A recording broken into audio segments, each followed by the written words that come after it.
Gentlemen, thank you very much for joining us this edition of Leak Project. I'm your host, Rex Bear, and we have returning guest Marshall Masters with us from YOWUSA.com. Now, there's a new book coming out that the powers that be aren't really happy about. It's called Surviving the Planet X Tribulation, a faith-based leadership guide. It's going to be available in August. So Marshall's going to give us the inside scoop. Thanks a lot for joining us, Marshall. How the heck are you? Boy, I'll tell you, rode hard, put up wet. It's good to be back, Rex. It's great to have you. Now, what's been going on? You were talking before the show about how you had some issues before this with this book. I mean, getting it released and stuff. So there might be a little bit of a delay. Well, we have just been having attacks left and right on my book. Being in it for the species, my Ingram distribution account was hacked into, and they delisted it for U.S. sales. And that went on for 2 months before I caught it. But this is the kind of stuff that they do. They always try and impede you, try and throttle the work from getting out there, preventing people from reading it, just simply because I just tell it the way it is. Well, you tell it the way it is, and you obviously talk about stuff that many that have a lot of influence don't want you talking about, obviously. So now, this book that you put together that's coming out in August, Surviving the Planet X Tribulation, what is it about? I mean, obviously, the title, that makes sense, but talk to us more about it in depth, if you would. Well, what I've done with this book is come at this from a completely different standpoint. For many years, I mean, well over a decade, I've been doing relocation consultations with people. And these folks are typically going the me and mine approach, where they're going to build a very deluxe underground condominium with all the trimmings and a few years of supplies. And this me and mine approach to me is short-sighted, because at some point they've got to come above ground. And when they do, they're going to be strangers in a strange land. And they're not going to know what the real dangers are or how to really, defend themselves adequately, because there will be predators on the surface that are going to look for these folks that are easy pickings. A good example is what happened in Argentina when the economy had collapsed. Upper middle class went up into the mountains, and they bought small farms and figured that they would be safe up there. They could sit it out. They'd take their, precious metals and jewels and go up there and hunker down. Well, what they didn't count on was that there were now unemployed military and police, and they would go up there in their vehicles and in their uniforms and just go roll right in, just to be expected. And next thing these people knew, it was hell on earth. The women and children were being raped and brutalized frequently. What they would do with men oftentimes was tie them to a bed and then take a blowtorch to them and force them to tell them where everything was at. Then if the family was lucky, they wouldn't be murdered. So there's a real history of, and this is recent history, where this me and mine approach is not going to work, not going to work out well in the long run.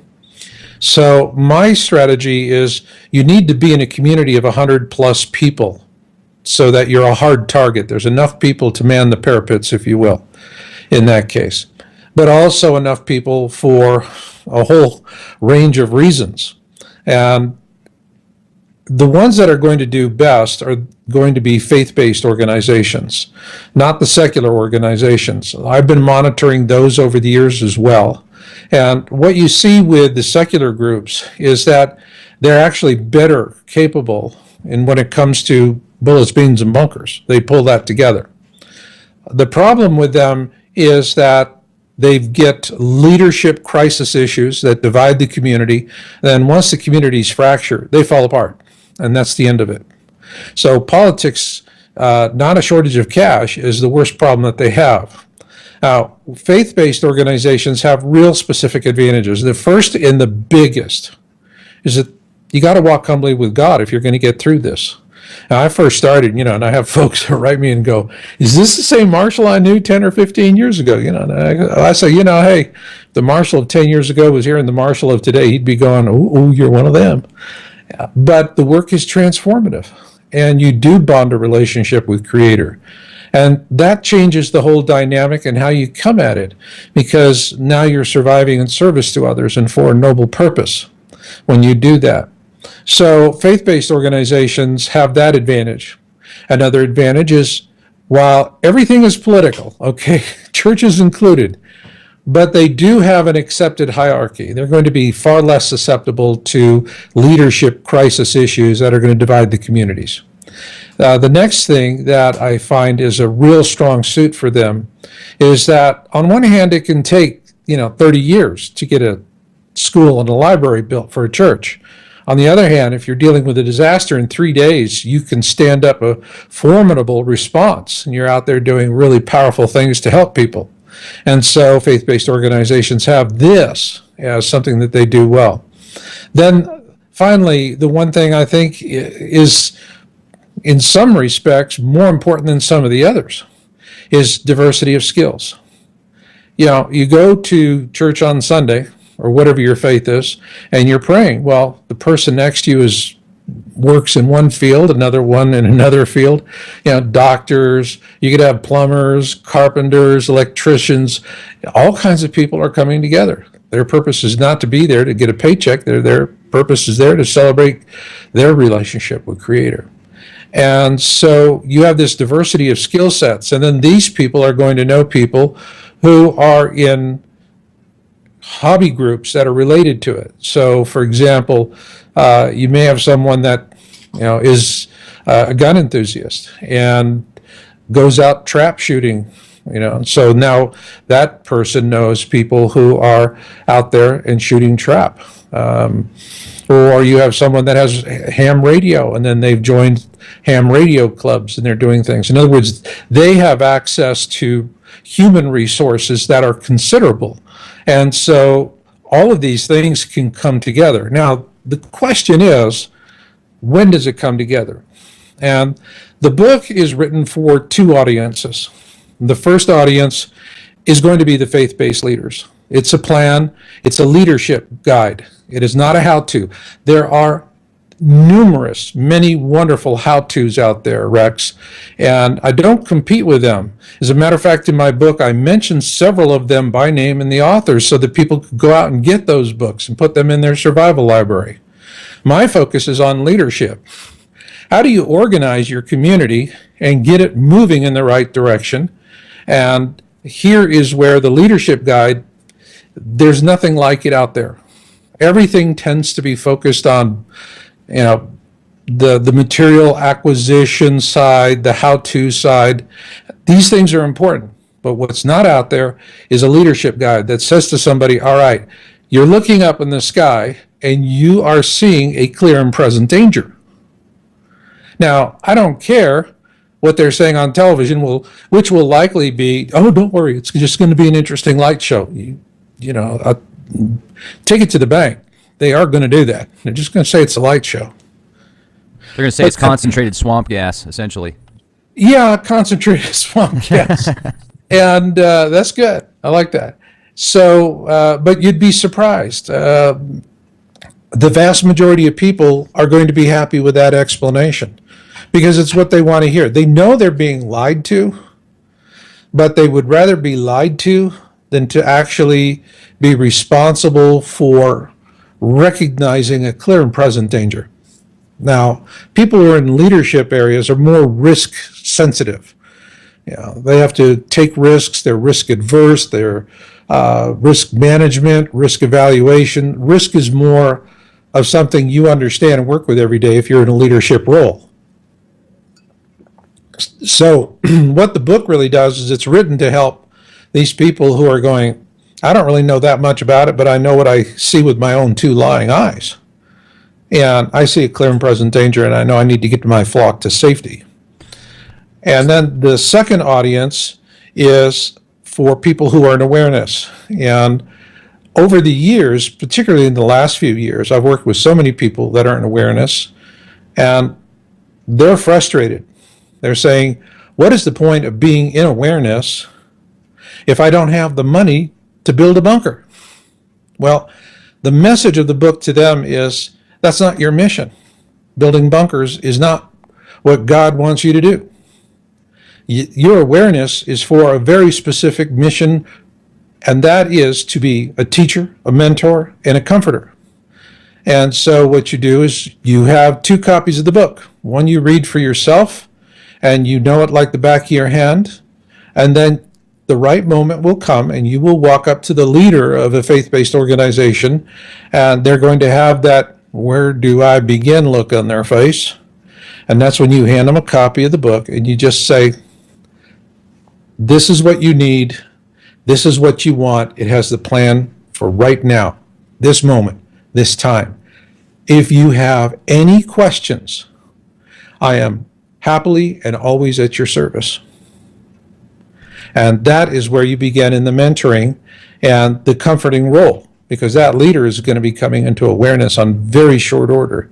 And so that's the reason why I've written this book in a very different way from any other book I've ever written. All my other books tend to be more, third person active voice technical documentation style. This is conversational. What I actually do is I engage the reader, and the reader becomes my counterpart in the book. And what we do is, instead of sitting here and just going, "Oh man, you ought to look at this, you ought to look at that, you ought to look at this," next thing you know, the poor schmo is wanting to take a long walk off a short pier. That's not going to help him. Instead, what I do is I have an analogy. I use a time machine to take the reader to a very beautiful and tranquil place. And there, I share the knowledge, as though I'm just sitting down with that person one-on-one and having a conversation. And so the book is enjoyable to read. And it's something where I wanted it to impart the necessary knowledge, things that leaders need to know. Where are you going to site your communities? What is the optimal structure that you want to build for what is coming? Where do you want to build that optimal structure, and how? What technology is going to be the best? And I'm talking in terms of not only what is affordable, but what can be rapidly deployed. If you're going to say, "Here, do this, it'll take you 6 months to build it," I'm sorry, that's not going to work. I'm talking about things that'll take a matter of weeks, not months. And because it has to be a rapid deployment community. But then I get into other things. I talk a great deal about wellness, communications, and I also have a chapter devoted to incident command system for anyone out there that is aware of ICS because they're a firefighter or police. They understand how ICS works, and that it is a really wonderful way for reacting to incidents when things happen. And so this is an example of what I put in there. Another distinction I draw between myself and others is, yes, the elites are going to have evil minions placed in roles of leadership within the government. But things are going to deteriorate at federal level, which means it's all politics are local, as the old saying goes. Control is going to revert to more local. And when this happens, you're going to have local governments, and they're not going to be so interested in kowtowing and catering to these well-placed evil minions. And they're not going to feel as much of a need to do that, because these evil minions can do it by virtue of the fact that they have the force of the banking system behind them. Anyone who does not comply loses their paycheck, they lose their savings, they lose their retirement, they lose. So you either do the dirty deeds we tell you to do, or you're going to wind up living in a trailer and working in the exciting world of fast food. And that's how they do it. But once the banking system collapses, Rex, they're not going to hold sway like they did before. Now, it's not going to be immediate. It will shift over in time. So this is something where what I'm saying to people is, don't throw the baby out with the bathwater. When you have a survival community, you want to bond a relationship locally through volunteer programs like CERT and ARES, where these are volunteers who are willing to go out there for the community in times of a disaster and do disaster activities. ARES is the Amateur Radio Emergency Services. CERT is Community Emergency Response Teams. And these programs are national. CERT is more to the west than to the east. But these are examples of things. You could also get involved with Red Cross. See, what I say in the book is that the tribulations, you're going to have the opportunity to choose one of three roles for yourself. You are going to be a victim, you are going to be a troublemaker, or you're going to be a part of the solution. What I'm telling people is you want to be a part of the solution. And what I'm saying to folks who are in awareness, if you cannot afford a mountain of beans, become worth your weight in beans. You come in with valuable skills that are going to be quickly recognized and appreciated. And what you want to do is you're looking for the right kind of opportunities. There's an expression, when the student is ready, the teacher will appear.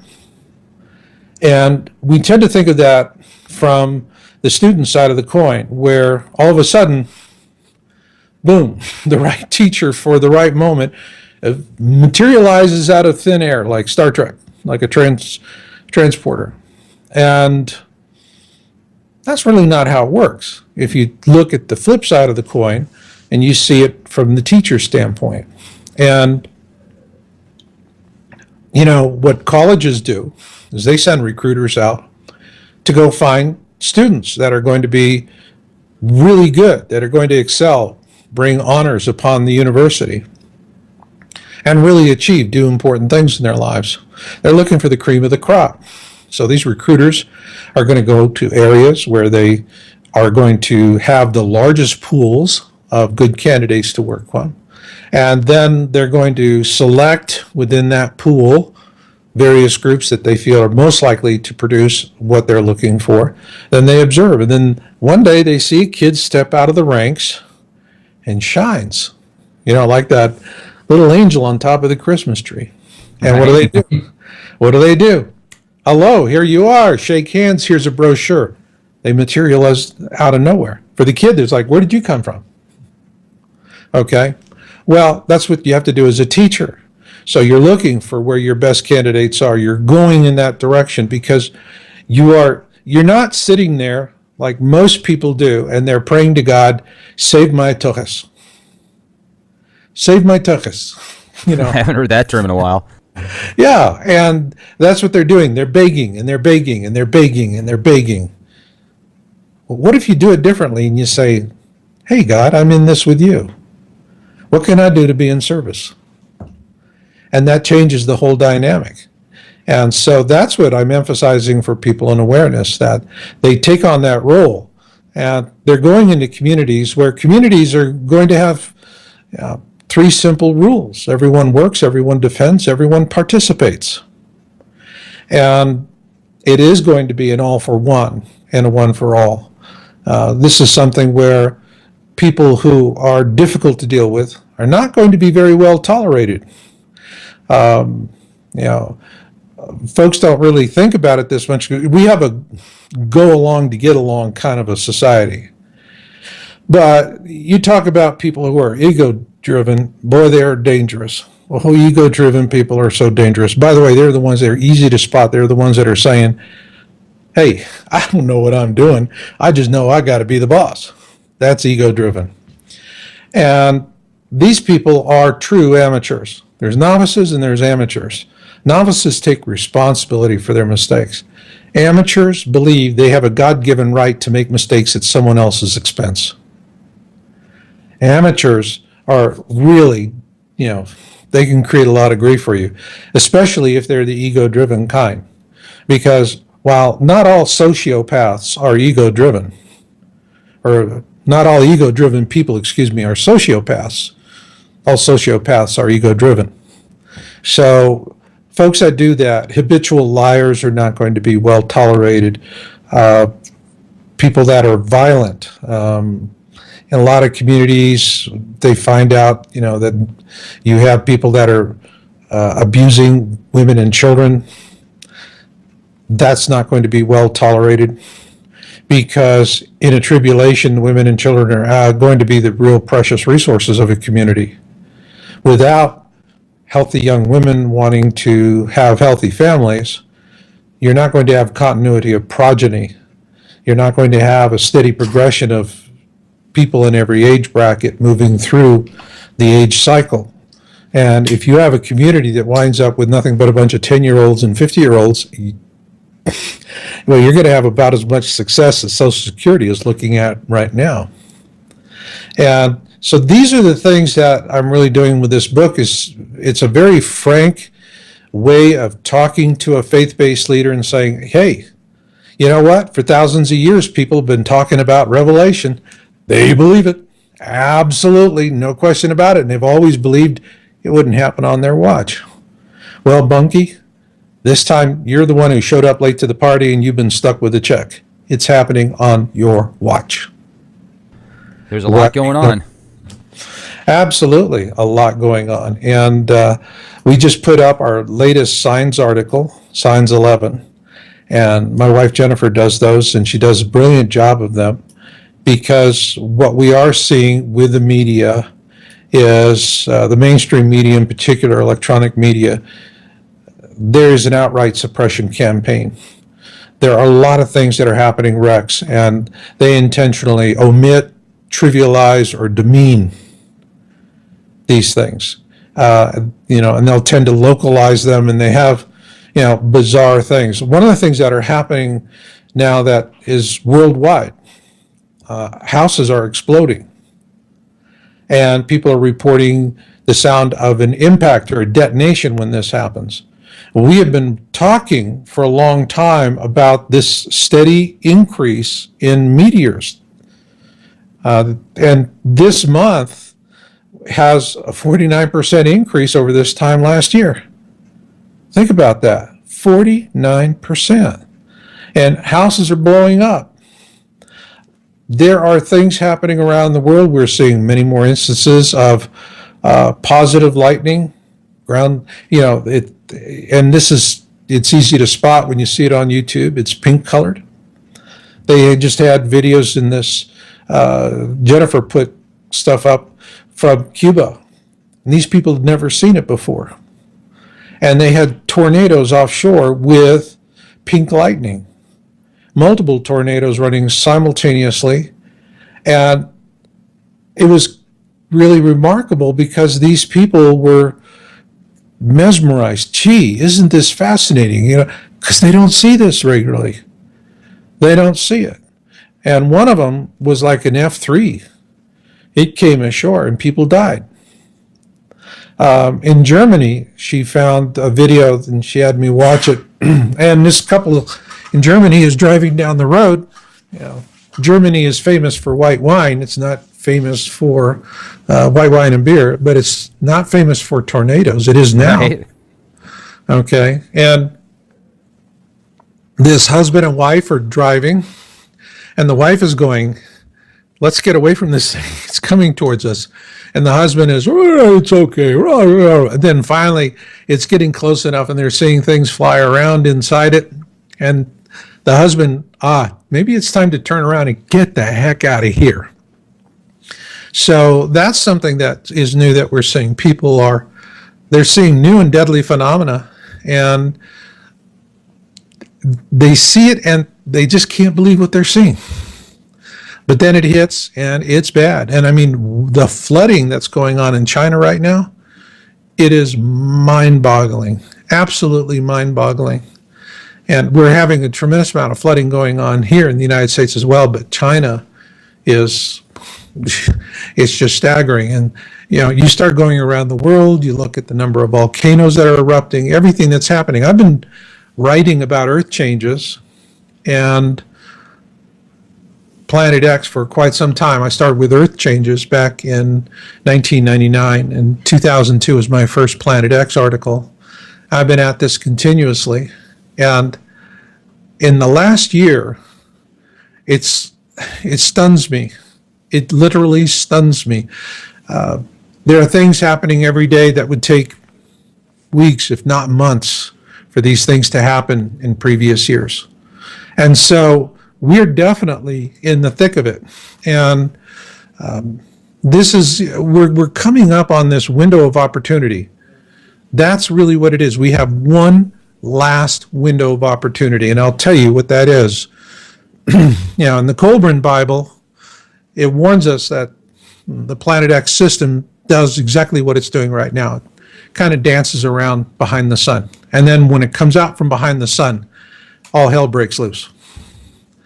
And it's going to come out. We're already starting to see, just on a daily basis, Rex, there's just tremendous amount of YouTube video out there. And yeah, there's the flaky stuff, but the good stuff is ever so much more. And particularly with the reporting of an object, it's about at the 3 o'clock position relative to the sun, where you see the sun and the object next to it. Both of them are casting a reflection on water. And then the object is passing behind clouds and coming out from behind the clouds. I'm sorry, reflections don't do that. And, anyone that tells you, well, it's a sundog, well, they don't know what a sundog is. They really don't know what a sundog is. But we are starting to see what's called chemdogs. And that is a reality. The chemtrail spraying is immensely intense right now, more than ever before. And, you look up in the sky and you just see where they'll have several tracks of chemtrails going. So everything is really coming to this point where we hit a tipping point. And then all of a sudden, everything just starts coming unglued once we hit that tipping point.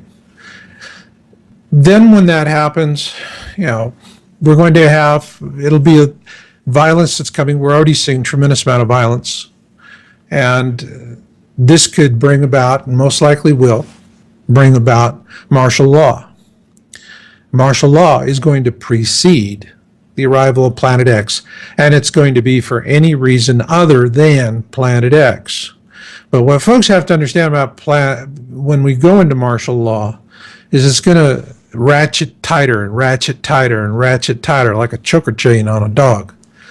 And there will come a point where the borders will be sealed. Commerce will get through, trains will get through, trucks will get through. But if you want to relocate, no.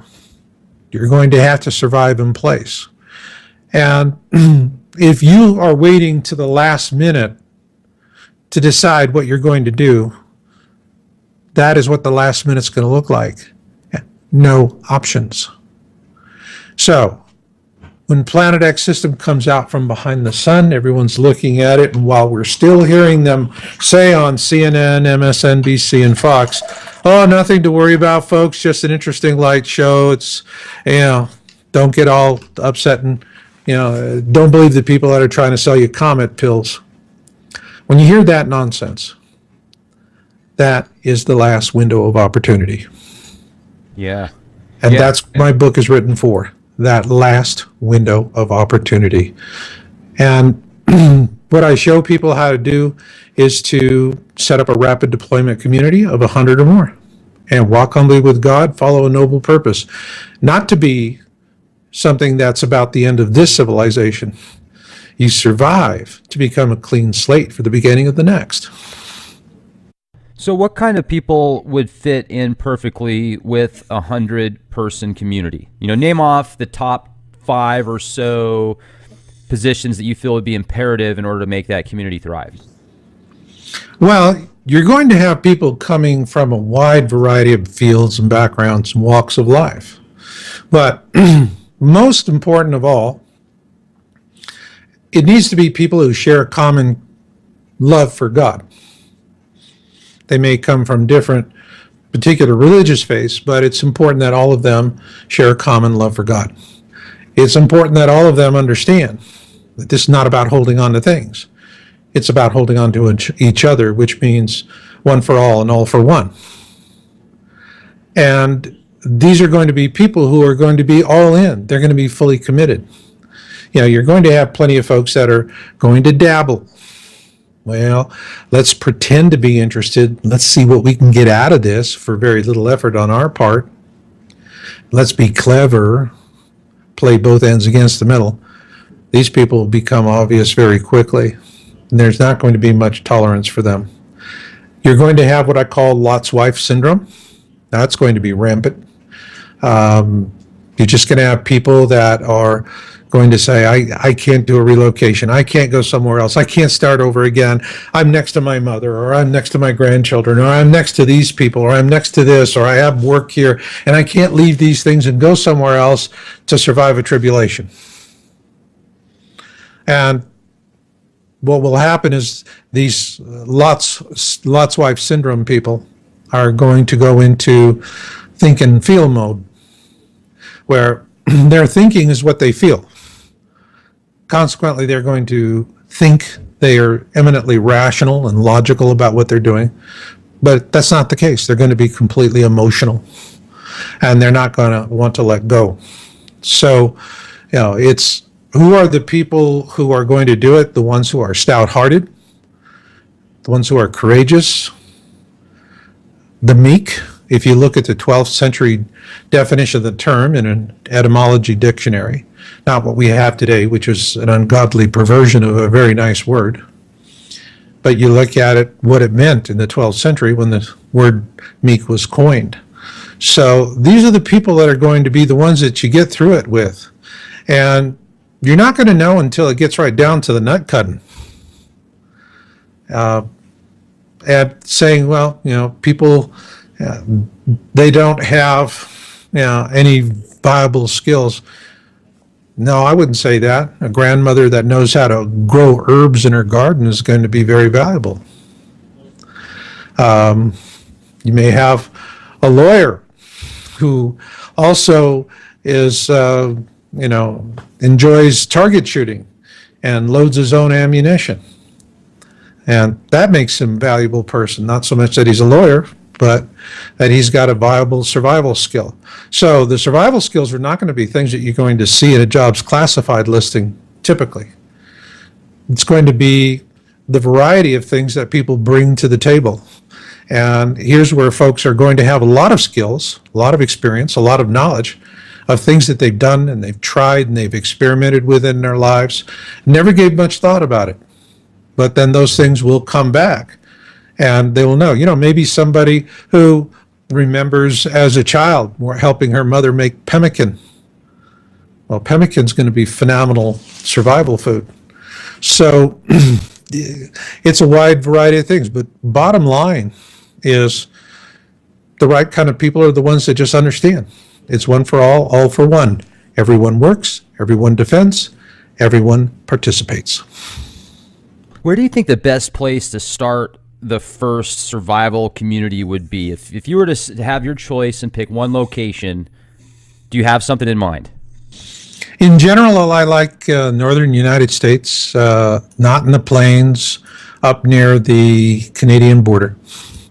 And at least, as a rule, you want to be 150 miles away from a major body of water at an altitude of 2,500 feet.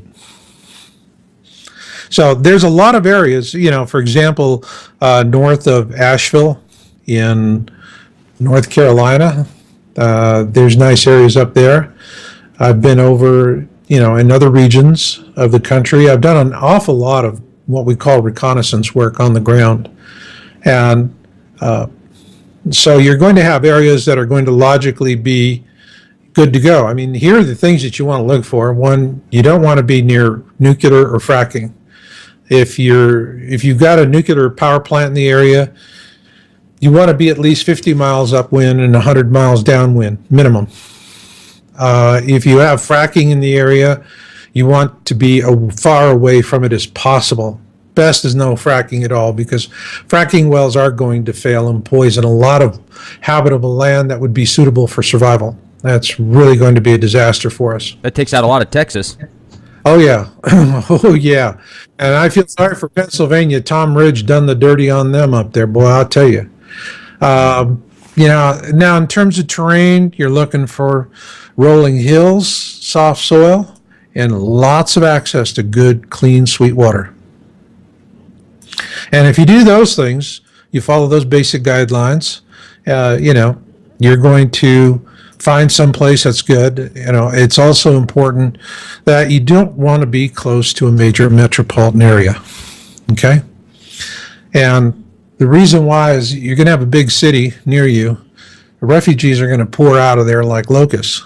And if you think they're going to have a brotherly love and meaningful conversation about the liberal values of sharing food, don't hold your breath.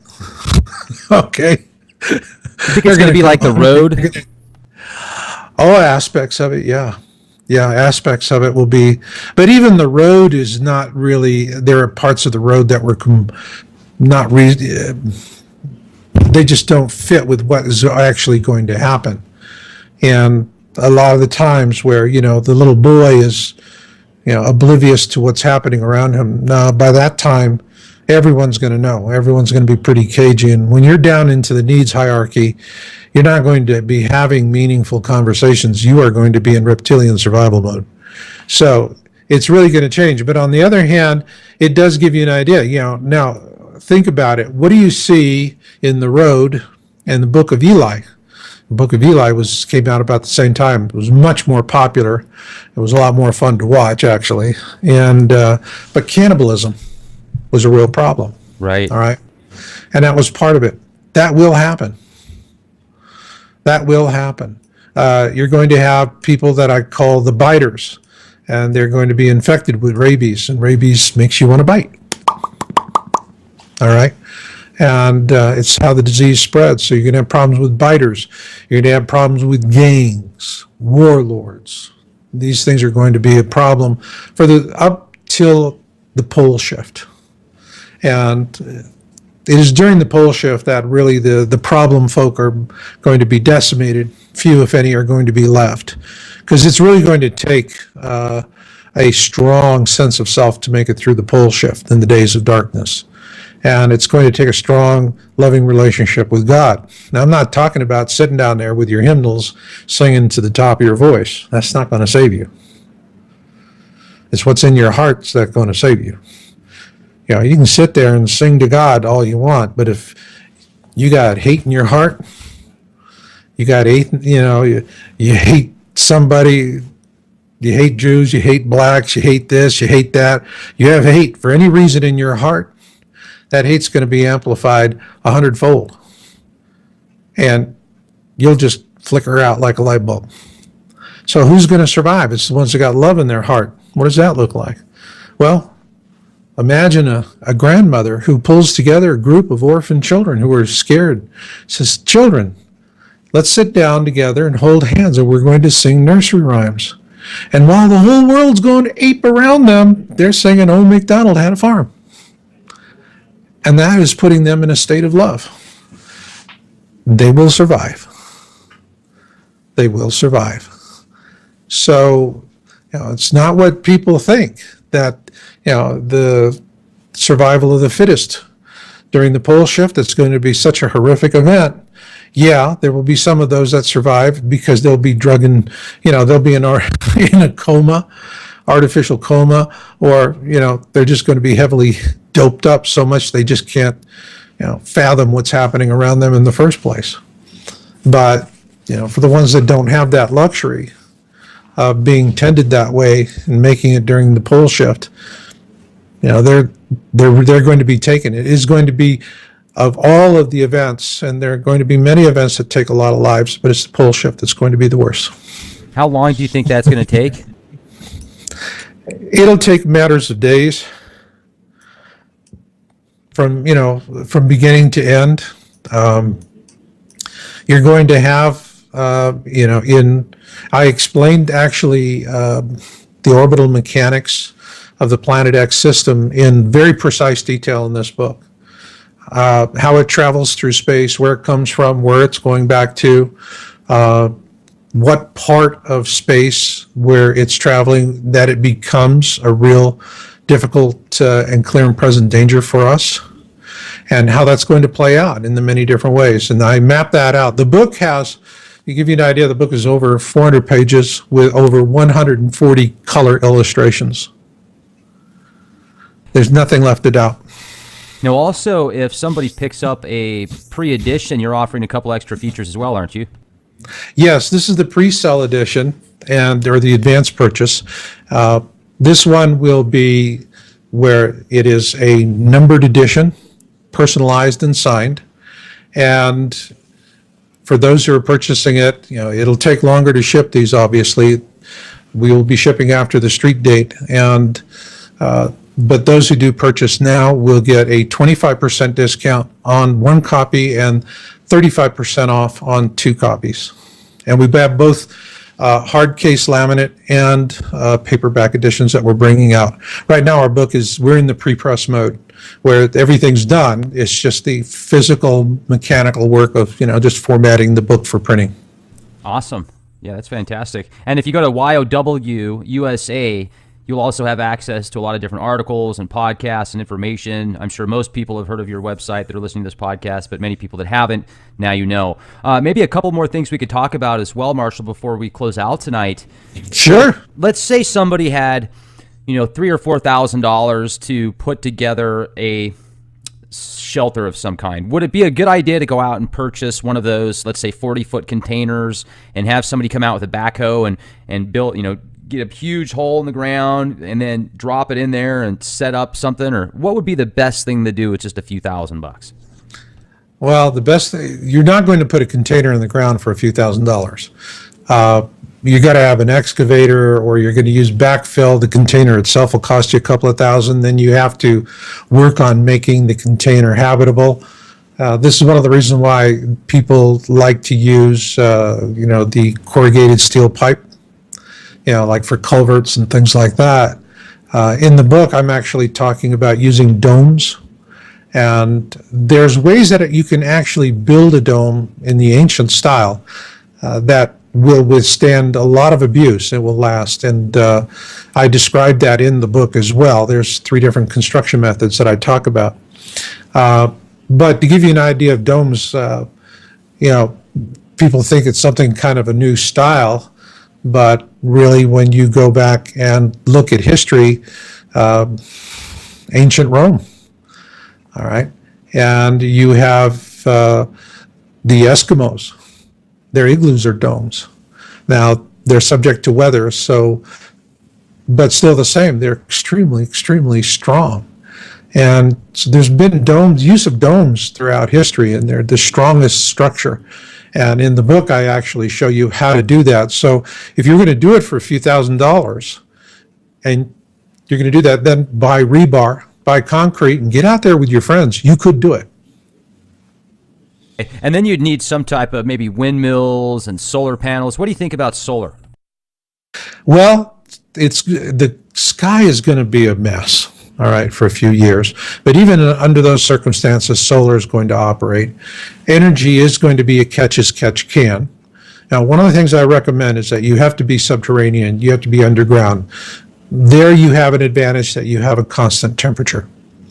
But in terms of energy and power, we've been led to believe that, the only way you can get it is through fossil fuels. Well, that myth is dying. Over in India, it's cheaper for them to produce electricity with solar than it is with coal. You have nations that are going 100% towards renewable energy sources. And I think one thing that we're going to see, I see a black cloud coming, as do other people. But I see a silver lining as well.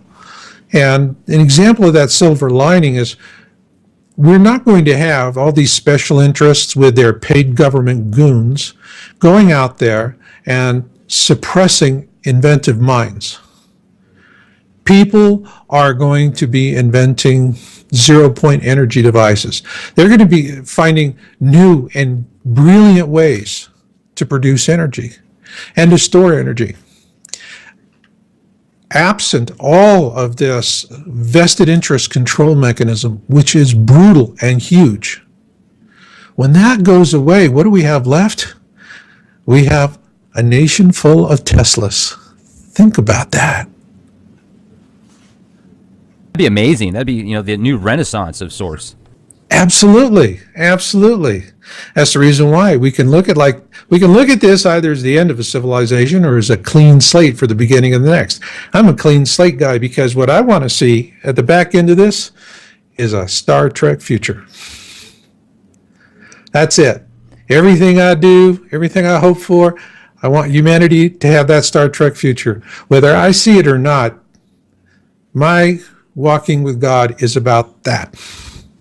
Wouldn't that be fun to just be able to jump in some really fast spaceship and then go travel the stars? I mean, wow, it'd be incredible. Oh, yeah. Now, let me ask you this. I mean, do you think that there are some type of, or is a secret space program out there similar to that has that type of tech? I wouldn't doubt it. I mean, what we're seeing is, think about it. Astronomy, for a long time, all of the big money was to answer the Big Bang question. And then they finally figured out, well, okay, there's this dark matter and dark energy, and it's perpetually pushing us out. So we're not going to collapse back into a singularity. And they spent an awful lot of money on that. Funny thing is, in the Colburn Bible, in the first few pages, explains the whole thing that they spent billions of dollars to figure out. And the Egyptians knew this 3,600 years ago. Go figure. But, I see us having the potential just to do a lot of amazing things. And yeah, there's secret programs and all of this, but we're going to go through an evolutionary event. I think that's the most important thing to understand, because what are the people who survive the pole shift? What are they going to go through? And what do they come from? Earlier we were talking about the grandmother sitting around with the orphans singing Old MacDonald Had a Farm, right? They're in a state of love. Right. Well, they're going to have profound near-death experiences, shared death experiences, and out-of-body experiences where they will see themselves as eternal beings. And there's just vast libraries of documentation on this by physicians. When people have these experiences, what makes them profound, that they're ranked as a profound experience, is that they see themselves as an eternal being. And in that instant, they lose all fear of death. And when they come back, if they were materialistic to begin with, they come back and their life is more spiritual. Rather than being in service to self, they want to be in service to others. They want to do something meaningful. They want to do something noble. So I believe that the vast number of people who are going to survive this are going to have these profound experiences. And the people who stand up to rebuild the world, and that will happen. We will have blue skies again. We will taste sweet waters again. That will happen. Humanity will survive. That will happen. We will rebuild. That will happen. And we will go to space. That will happen. The question for all the other races in the galaxy is, how do we go to space? Do we have a Star Trek future where we respect life? Or are we going to show up like a bunch of Anunnaki stormtroopers to take and bleed and kill whatever and however we want? Or you could be the Borg, and that would be the worst of that would be the absolute worst, right? Oh, yes. You will not assimilate me. Resistance is futile. We will add your distinctiveness to our own. Boy, is that like, I'll respect you in the morning? Man. Some people listen to that song by John Lennon, Imagine, where he talks about everybody is all the same, essentially. And some people are like, oh, that sounds so happy and so loving. And I think of the Borg, man, when I hear that song. I'm like, no, I don't want to imagine that. Yeah, I like being unique. Absolutely. Well, Marshall, this has been fantastic. I really appreciate you coming on the show with us. It's always great to hear from you, and I certainly hope we'll speak again soon. I can't wait to get my copy of Surviving the Planet X Tribulation, a Faith-Based Leadership Guide, and I'm going to get an autographed copy so I can have that in my library. All right. I look forward to that. Well, thank you, Marshall. This is great. And folks, go to YOWUSA.com. You'll have access not only to that book that's coming out in August, but also the Bible that he was referring to, the Colburn Bible, and many other featured podcasts as well. So have a fantastic day, everybody. If you go to leakproject.com and become a contributing member, you'll have access to exclusive content. Also, youtube.com/clandestine Time Lord. You'll have access to all the latest podcasts for free. Have a wonderful day, everybody, and be the change you want to see. This is Rex Bear. Talk to you soon.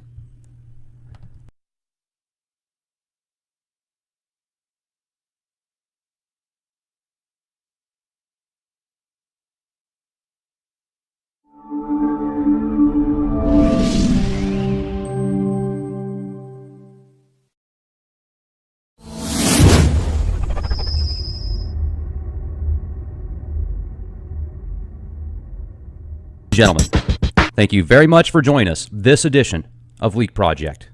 I'm your host, Rex Bear, and we have returning guest Marshall Masters with us from YOWUSA.com. Now, there's a new book coming out that the powers that be aren't really happy about. It's called Surviving the Planet X Tribulation, a faith-based leadership guide. It's going to be available in August, so Marshall's going to give us the inside scoop. Thanks a lot for joining us, Marshall. How the heck are you? Boy, I'll tell you, rode hard, put up wet. It's good to be back, Rex. It's great to have you. Now, what's been going on? You were talking before the show about how you had some issues before this with this book. I mean, getting it released and stuff. So there might be a little bit of a delay. Well, we have just been having attacks left and right on my book. Being in it for the species, my Ingram distribution account was hacked into, and they delisted it for U.S. sales. And that went on for 2 months before I caught it. But this is the kind of stuff that they do. They always try and impede you, try and throttle the work from getting out there, preventing people from reading it, just simply because I just tell it the way it is. Well, you tell it the way it is, and you obviously talk about stuff that many that have a lot of influence don't want you talking about, obviously. So now, this book that you put together that's coming out in August, Surviving the Planet X Tribulation, what is it about? I mean, obviously, the title, that makes sense, but talk to us more about it in depth, if you would. Well, what I've done with this book is come at this from a completely different standpoint. For many years, I mean, well over a decade, I've been doing relocation consultations with people, and these folks are typically going the me and mine approach, where they're going to build a very deluxe underground condominium with all the trimmings and a few years of supplies. And this me and mine approach to me is short-sighted, because at some point they've got to come above ground. And when they do, they're going to be strangers in a strange land. And they're not going to know what the real dangers are, or how to really, defend themselves adequately, because there will be predators on the surface that are going to look for these folks that are easy pickings. A good example is what happened in Argentina when the economy had collapsed. Upper middle class went up into the mountains, and they bought small farms and figured that they would be safe up there. They could sit it out.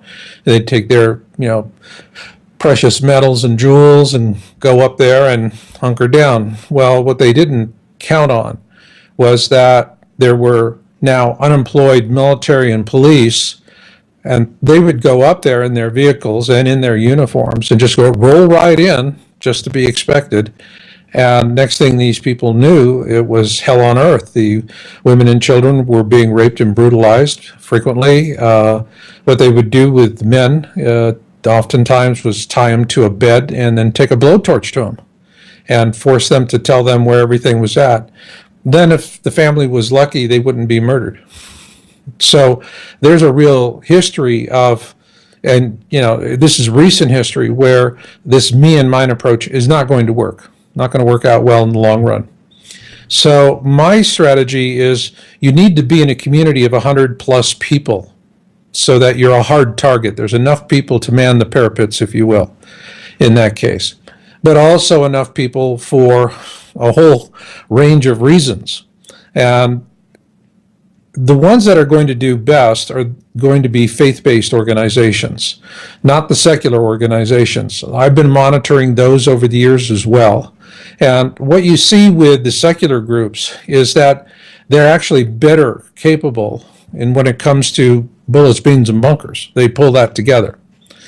The problem with them is that they get leadership crisis issues that divide the community. Then once the communities fracture, they fall apart, and that's the end of it. So politics, not a shortage of cash, is the worst problem that they have. Now, faith-based organizations have real specific advantages. The first and the biggest is that you got to walk humbly with God if you're going to get through this. Now, I first started, and I have folks that write me and go, is this the same Marshall I knew 10 or 15 years ago? And I say, hey, if the Marshall of 10 years ago was here and the Marshall of today, he'd be going, oh, you're one of them. But the work is transformative, and you do bond a relationship with Creator. And that changes the whole dynamic and how you come at it, because now you're surviving in service to others and for a noble purpose when you do that. So faith-based organizations have that advantage. Another advantage is, while everything is political, okay, churches included, but they do have an accepted hierarchy. They're going to be far less susceptible to leadership crisis issues that are going to divide the communities. The next thing that I find is a real strong suit for them is that, on one hand, it can take 30 years to get a school and a library built for a church. On the other hand, if you're dealing with a disaster in 3 days, you can stand up a formidable response, and you're out there doing really powerful things to help people. And so faith-based organizations have this as something that they do well. Then finally, the one thing I think is, in some respects, more important than some of the others, is diversity of skills. You go to church on Sunday, or whatever your faith is, and you're praying. Well, the person next to you works in one field, another one in another field. Doctors, you could have plumbers, carpenters, electricians, all kinds of people are coming together. Their purpose is not to be there to get a paycheck. Their purpose is there to celebrate their relationship with Creator.